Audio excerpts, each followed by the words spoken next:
Hi everyone, it's Sharon here, and I wanted to talk today about hope. It's come up as a theme quite a lot in October and November, and it made me start to really ponder what my relation to hope is and a bit more about the true nature of hope. So I wanted to share some of my thoughts about it with you today. So if you take the dictionary definition of hope, I think this is where language really lets us down, and it's our usage of language that really lets us down. You've heard me in other videos talk about how language is really important. And if you just look up the dictionary definition of what hope is, it kind of has a very egotistical slant to it, really. It kind of says, there's an expectation, desire, or feeling that something will go your way, or that you have an expectation of a positive outcome. And the inference is a positive outcome to you.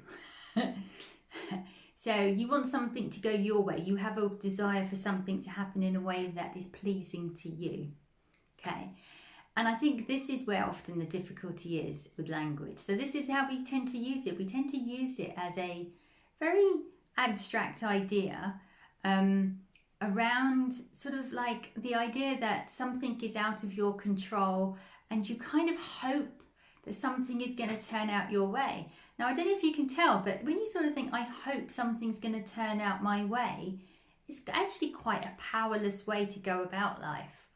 So you're kind of saying something is completely out of my control, and therefore I hope so. I hope something positive will happen to me, or the outcome I would prefer, but I'm not confident in my abilities to influence that.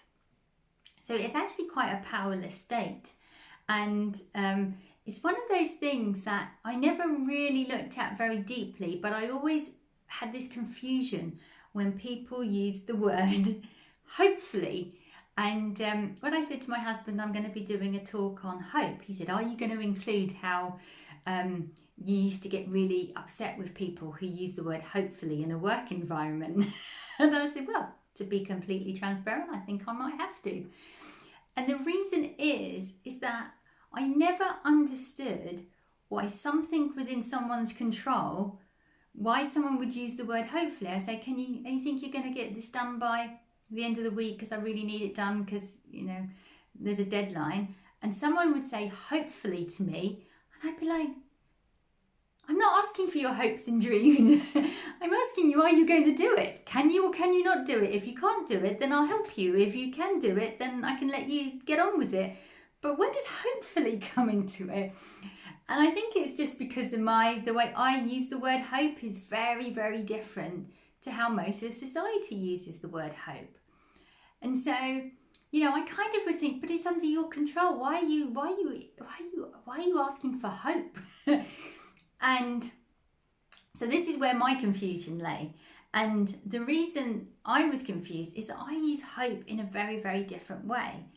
And so I think it's important to understand that hope is actually an essence state. It is not a mind state. And it's not something that's really out of your control. So the way I look at it is that if I want a favourable outcome for something, for myself, for example, I would just create a favourable outcome.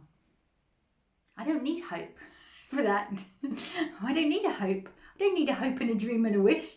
If I want something favourable to happen, I create that favourable outcome. And if I try and create it and I don't manage it, well, then I let it go. And that's okay too. So for me, anything under your own personal control or power, and I mean power more rather than control, underneath your own personal power, you don't need hope, right? You just need to know how to create with the universe. You can set an intention. You need to set boundaries. Maybe you need to be quite focused. Sometimes you need to be more loving. Sometimes you need to be more open. Sometimes these are all within your control, right? And that includes, boundaries and prioritizing and focusing if it's work related. These are all in your control. Therefore, you don't need to activate hope. You just activate your own personal power to create what you want in your life, right?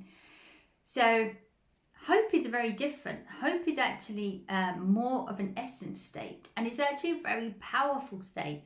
And so I think when we use the word hopefully as a throwaway term to kind of say, well, hopefully something will happen, I think we misuse it. And so this is why I want to sort of clarify what hope really is.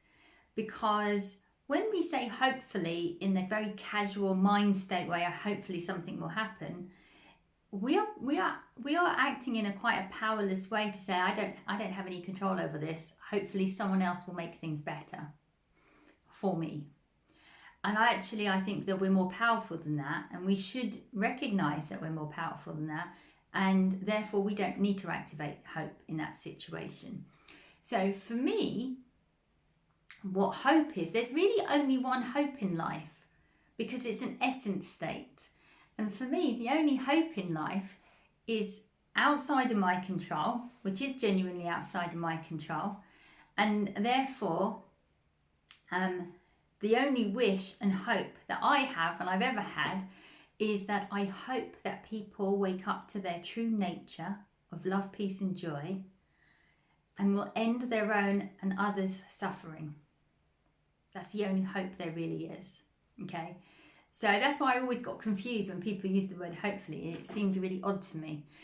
So hope, in this sense, from an essence point of view, is really about, and there's practical applications of this, it's really about waking up to our true nature in order to, the reason for that, why is there that hope, is so when we recognise the truth of life, we will end our own suffering and therefore end the suffering of others. Because when we end our own suffering, we no longer inflict it on other people.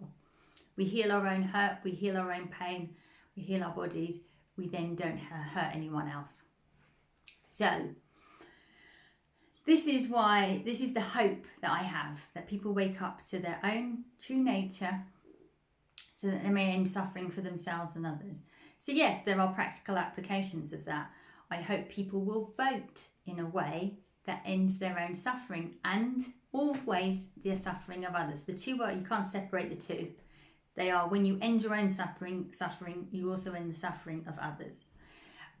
Yes, I may wish that people wake up to their own true nature and realise you can't trash your planet and kill all the animals and and ruin the life-giving nature of the planet for oxygen and air, clean air, water, food.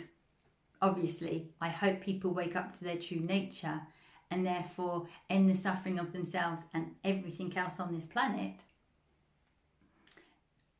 for the goodness of all, for the betterment of all. So yes, there are practical applications of that hope.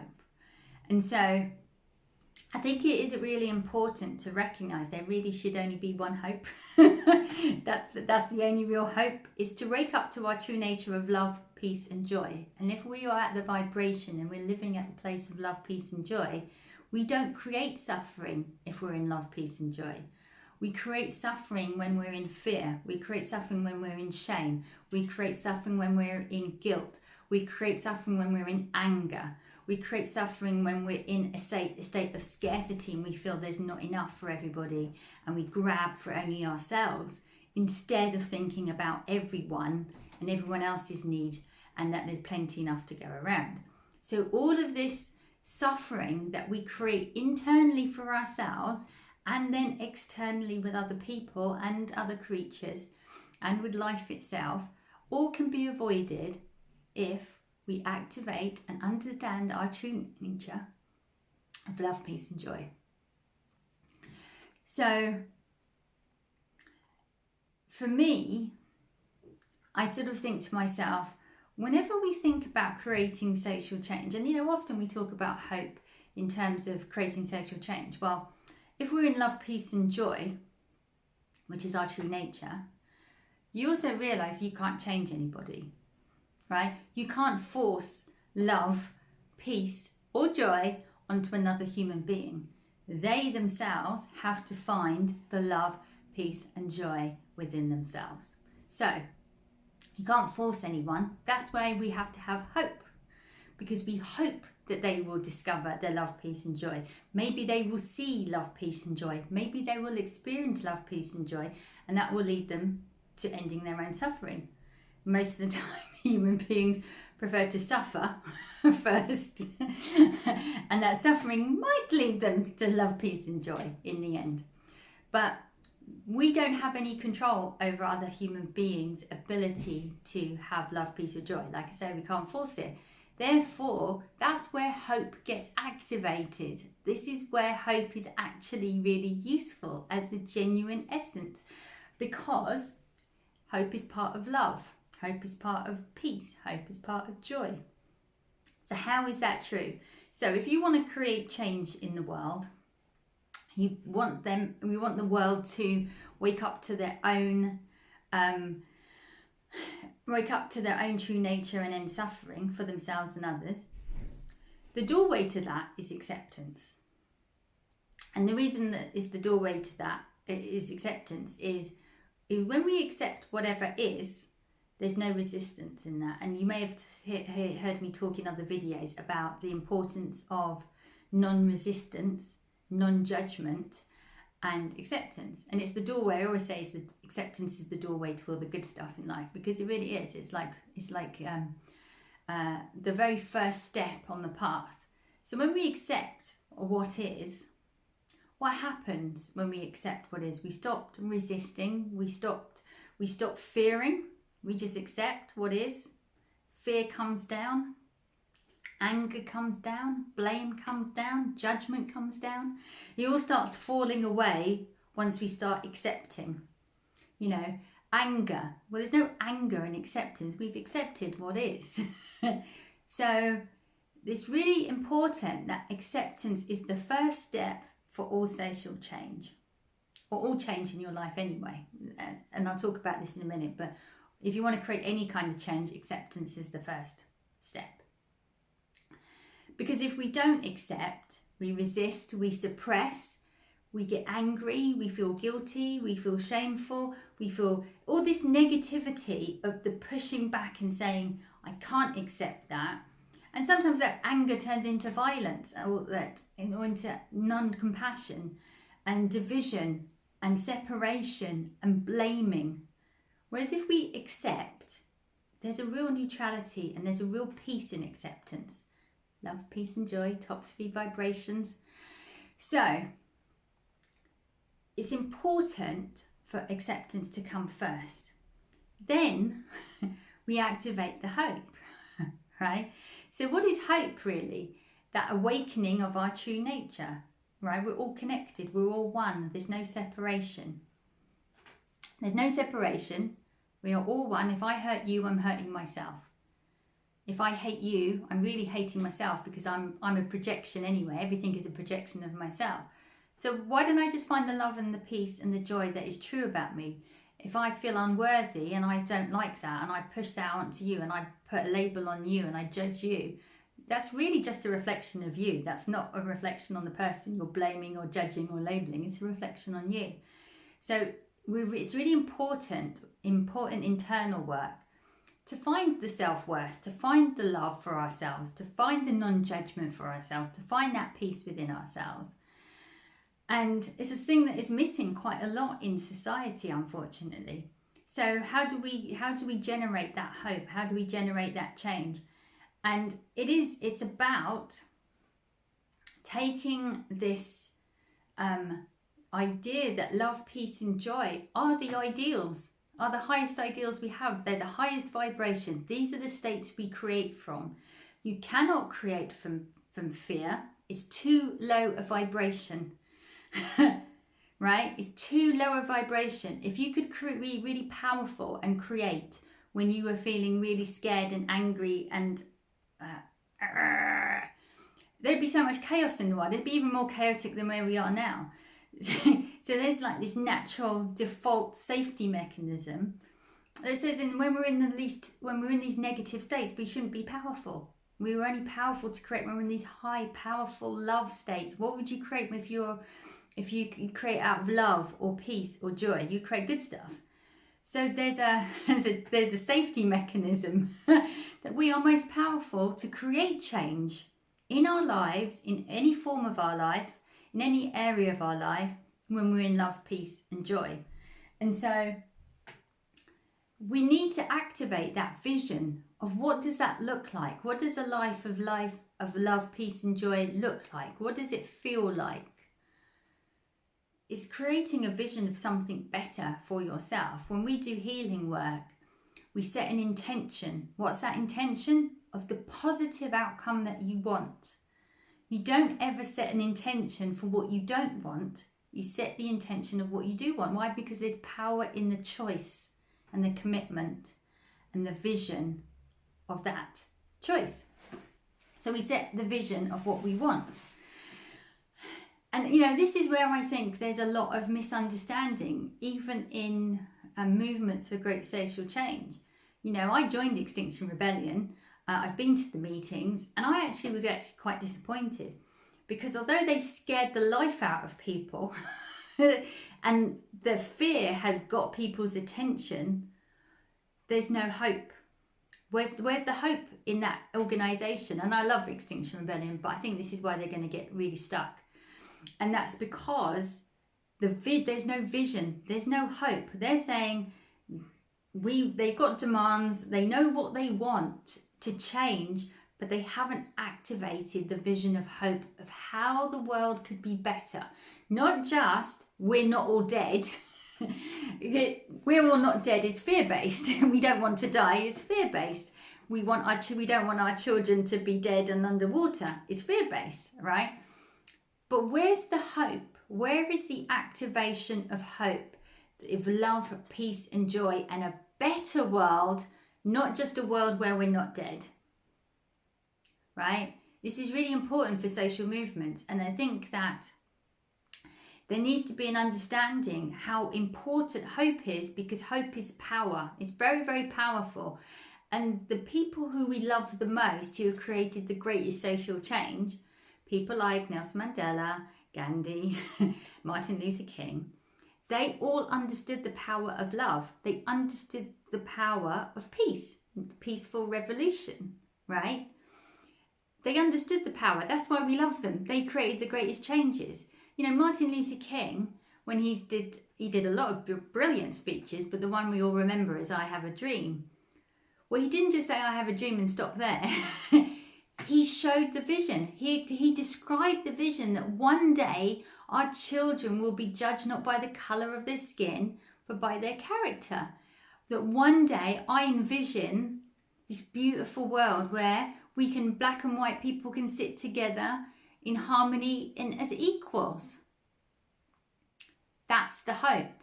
That's the love. That's the peace. That's how we're envisioning joy, right? That we can all sit together in harmony. And so it's a very powerful force, because we hear that and we the true essence of who we are says, I want that. I want that too. Yeah, why can't we have that? That makes complete sense to us. It's our true nature. Our true nature says, yeah, so what's in the way of that? Let's create that change. How can we bring more harmony? How can we bring more equality? How can we bring more love? How can we bring more peace? These are our true nature qualities being activated by the idea that if we can all activate within ourselves these true nature characteristics, then we can exemplify that for others and inspire others to do the same. And encourage others to do the same. We can't change people, we can't force it, but we can act in a way that is loving, compassionate and fair. So I think it's really, really important that we recognise that hope is powerful. It's not this throwaway sentence. We say, hopefully it's out of our control. It's completely a powerless state. It's not a powerless state. It's a very powerful state. And I remember reading Viktor Frankl's book on the power, A Man's Search for Meaning. And he talked about how in the concentration camps, He could almost predict who was going to pass away and when. Like overnight, he would be able to say that that person's not going to make it through to the morning. And he based that on, he talked more about meaning, but meaning as well is very interlinked to hope. And that is, the things that bring you meaning keep you going. It's what motivates you in life. Well, what are the things that brought people meaning, that kept them going in the concentration camps that he was referring to? The idea, the hope that they would see their loved ones again. The hope that they could return to their homes, a place of comfort and peace and joy and happy memories. Return to that place, return to a life where they were joyful. And it was that joy, that peace, that sense of peace and that love that pulled them through. And when they lost that hope that they would see their family members again, or lose the hope that they would ever return back to their homes and their communities and their friends and the life that they could have of that, then when that meaning was lost, when that hope was lost, a lot of people passed away. And we can see this as well in health as well. That's on the bigger scale, but on a personal level, we see it in health all the time. When somebody can give us hope of recovery, I think that's one of the most important parts of healing and health. I often have clients who say to me that they'd lost all hope until they met me, and I said to them, yeah, that's possible, we can heal that. And I say it with conviction because I genuinely believe it. And I say, well, we can do this, this and this, and this will bring you back to health. And people say, I lost all hope and now I've got hope back. And I think, brilliant, we're on the way to recovery already. Doctors who give a diagnosis and then a prognosis of hope are more likely to have people survive than the people who say, no, you've got 3 months and that's it. That window, that door that is open, even a little bit ajar of hope, can really, really make a difference to a life.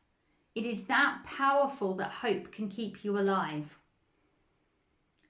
And we don't use it in that way. We tend not to use it in that way. We tend to just say, oh, we hope as if it's out of us. Well, that hope in health can keep you alive. That hope will help you recover because there's a belief in the possibility of changing the situation. That is within, in this particular case, that hope is within your power. You're activating hope for your better health and better life. And then someone can come along and say to you, well, that's within your power to do that. You're like, oh, I did not know that. It's within my power. So the hope is activated and it opens the doorway to actually discovering this power within yourself to recover. So, I think it's often underestimated, the power of hope. And one of the things that really triggered this particular video was that just before the US election, I said to a friend, I believe Trump is going to lose. I'm one of the few people, I think, on this earth who really believe Trump is genuinely going to lose this time. And this friend said to me, I can't hope because I'll be so devastated if he wins again, that I'll be so disappointed again. I can't hope. And when he said that to me, I was really sad. And I was thinking, yeah, but hope is a much better way to live from, right? Love, peace and joy, regardless of the outcome. To stay in love, peace and joy and have the hope that people will vote in a way to end their own suffering and the suffering of others. You have to keep saying that because it's not just about your own suffering, because when you heal yourself, you heal other people too. It's like we're all connected. So it's really important. I keep having to add that on. But it's not just about your personal outcomes. It is about, wanting the best for everyone because we're all interconnected. And so,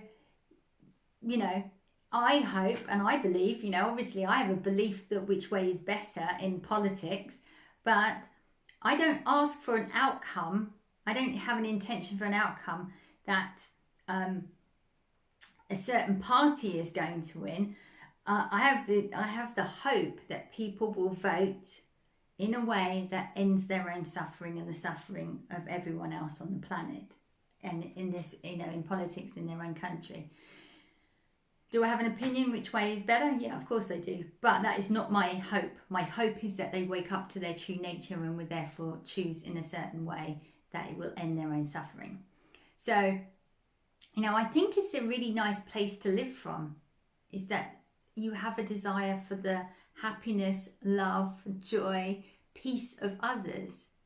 There are religions, peace be upon you. If we have this desire that people wake up to their true nature, that we ourselves are working on, activating our essence states.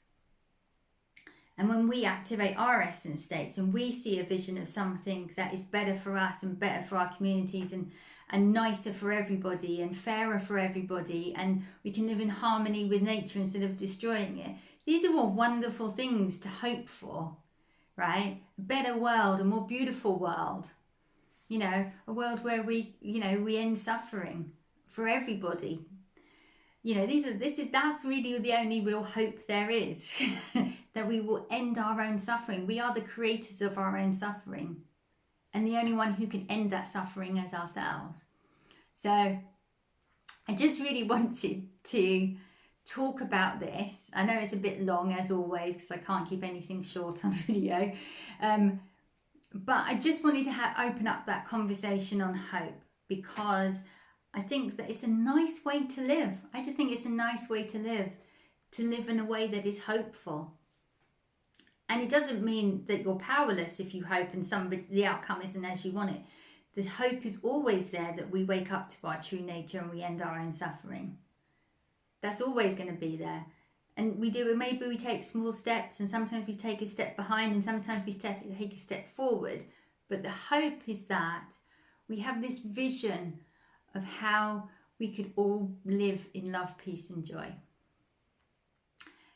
So I hope you live in love, peace and joy, and I hope you activate that lovely sense of hope within yourself as well, and use the word correctly. Don't throw it away. It's not a powerless word. It's a very powerful word. Activate that power within yourself.